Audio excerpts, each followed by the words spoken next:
Hi, Marcus Mora here with DBA Human, and I got to tell you, I love what I do. I'm coming to you today from Cali, Colombia. It's a place that I've always dreamed to visit, and we have a marketing team here, so I get to come out and spend time with them, which is just an amazing thing that I get to do.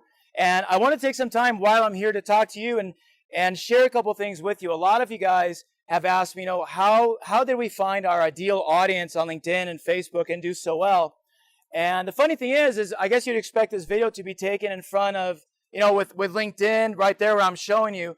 And the truth is that it doesn't start there.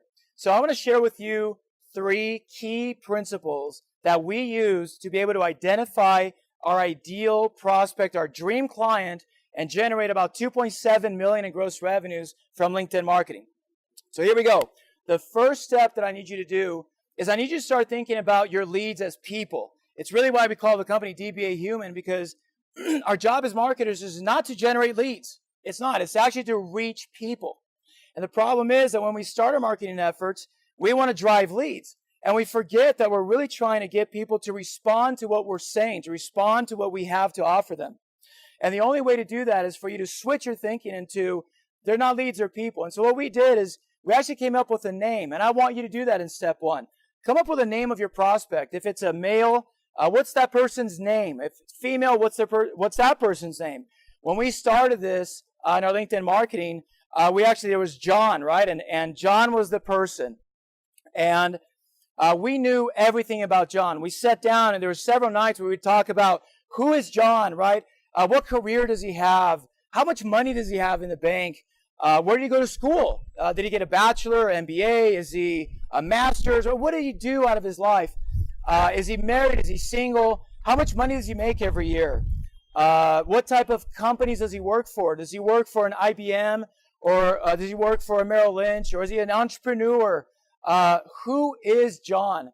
And we got so deep. And in fact, it was kind of funny. We would start talking about, I bet John likes to watch The Walking Dead. Or no, I bet John is more of in another TV show. But we wrote all this stuff down.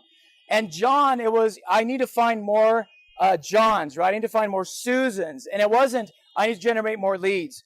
And it became this cool thing because when we would generate a lead that was John, we were all so excited. It's like, so excited to find that person.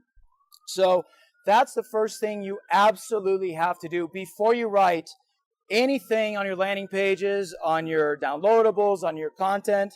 You have to make sure they identify who it is you're looking for.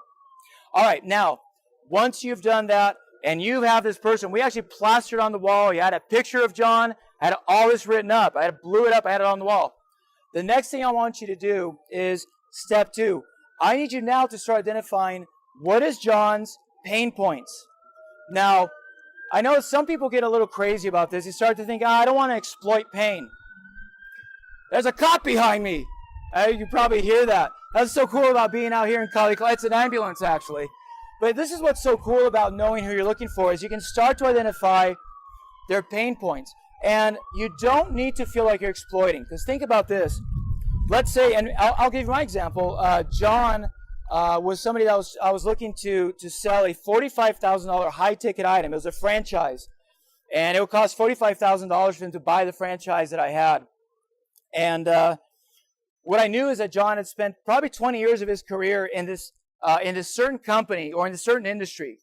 And John had gotten to the point where he just couldn't take it anymore. Now, mind you, John was making good money. He made probably $200,000 a year.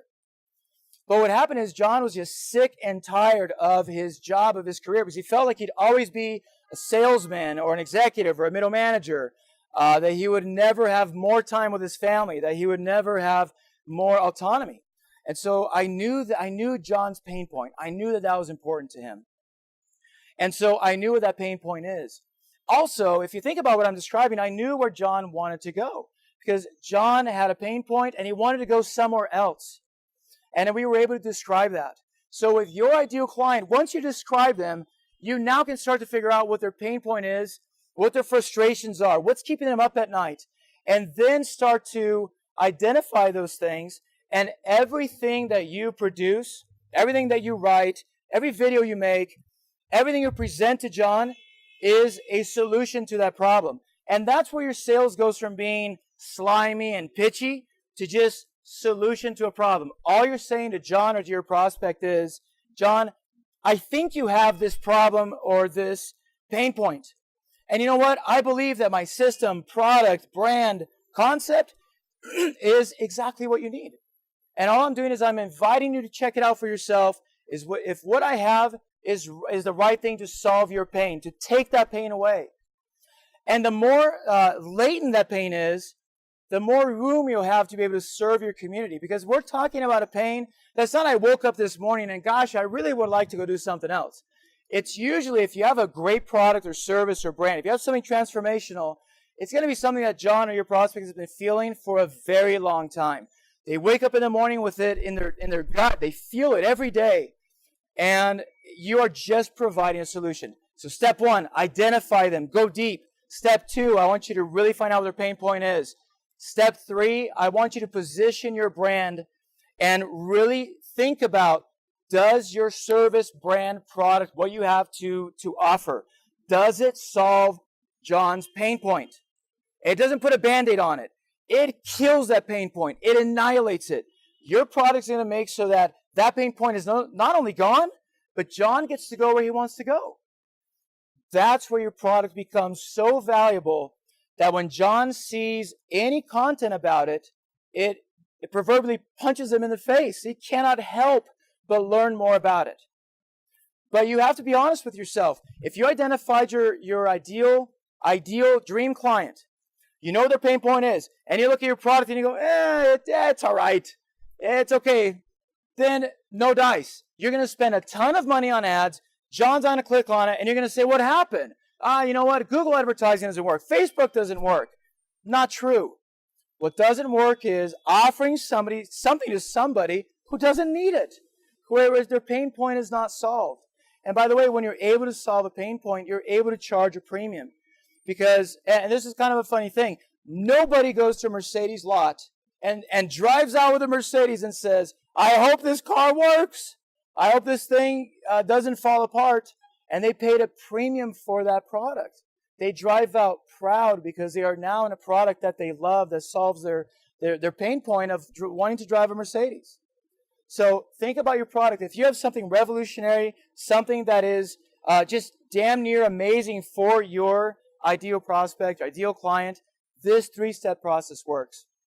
So we're going to stop here, and the next time that we meet, the next step that I'm going to talk to you about is now how to position your product to be able to really solve that pain point. We're going to dive into that a little bit more. And by the way, in our upcoming workshop, we're going to talk all about this. I'm going to show you on LinkedIn how I found John, which is really cool.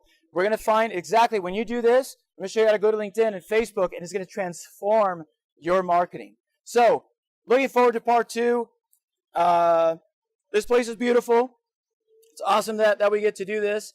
And we'll see you in part 2. Thank you. Talk to you soon.